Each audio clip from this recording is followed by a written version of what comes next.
you need to understand a couple of things about parasites if you want to truly heal.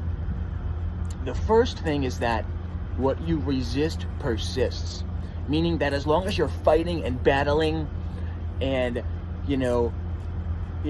obsessively doing war against and trying to eradicate and hating and shaming these parasites, they are only going to become stronger and more empowered. It's just universal mechanics. And the second thing to understand is that God doesn't make mistakes, meaning that these are beings with souls that have a purpose, a three-dimensional purpose in this realm and a function.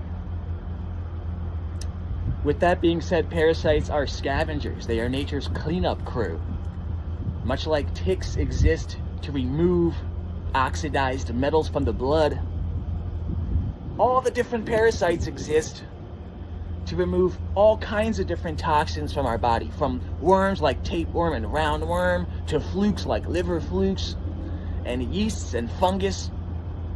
These things are just eating up the trash for us.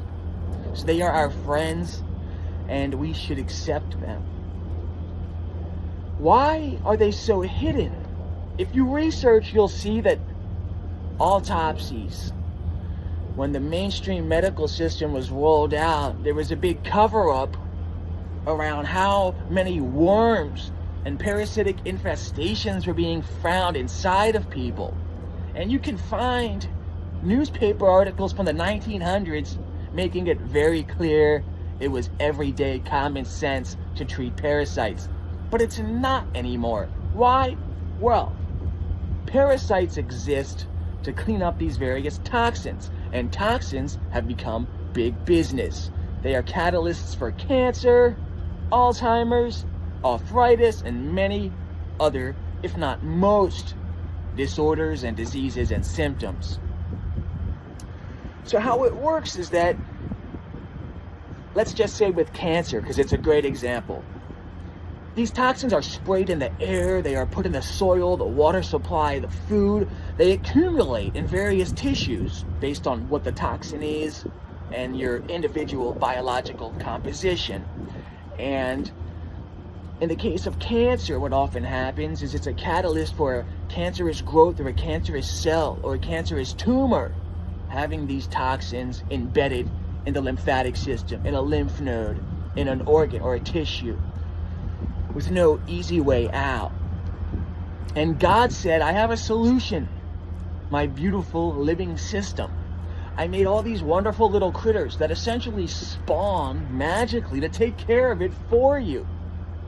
And the Catholic Church, the central power structure, said, whoa, let's make all these cults have people battling and shaming the parasites, because parasites are so central, not only to cancer treatment, which, by the way you treat cancer is the same way you treat all these other disorders that have a toxicological foundation, which is detox.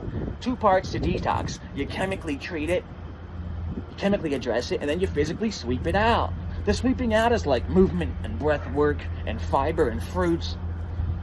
The chemical addressing it is like fasting and fresh air and herbs and supplements and all these things that can break down the toxins. Cilantro oil, spirulina, chlorella, these are examples. Those are actually 2 in 1. Now, point is, this is becoming mainstream, detoxing, but the parasite addressing has to happen, because if you only detox, you still have these critters looking for a job to do and wanting to survive, as you and I want to survive. And what they do is all they can, which is hijack your cravings. And you'll crave sugar. You'll crave certain kinds of stress that creates certain chemicals they might feed off. You'll crave fats. You'll crave junk food. You'll crave fried foods. Whatever types of parasites, you'll crave behaviors and activities that put their food supply in you, which is toxins. All right? So that's great, right? We could eradicate Big Pharma, but it's not just Big Pharma. It's the entire control system. All this 5G, all these Wi-Fi networks, this Internet of Things, how does it tie in to parasites? Well, look into sonogenetics. And I'm going to put a link in the comments below for you to watch a video of a worm being remote controlled by an ultrasound. So these parasites don't just naturally control your behavior by creating cravings and trying to survive. They can be controlled to do anything within you, essentially. And so a part of making the human species a controllable, in fact, remote controllable, predictable generator of energy and wealth is letting these parasites thrive. Whether that's ignoring them and bypassing them, or whether that's obsessively fighting them, which in fact makes them persist. Do with this information what you will.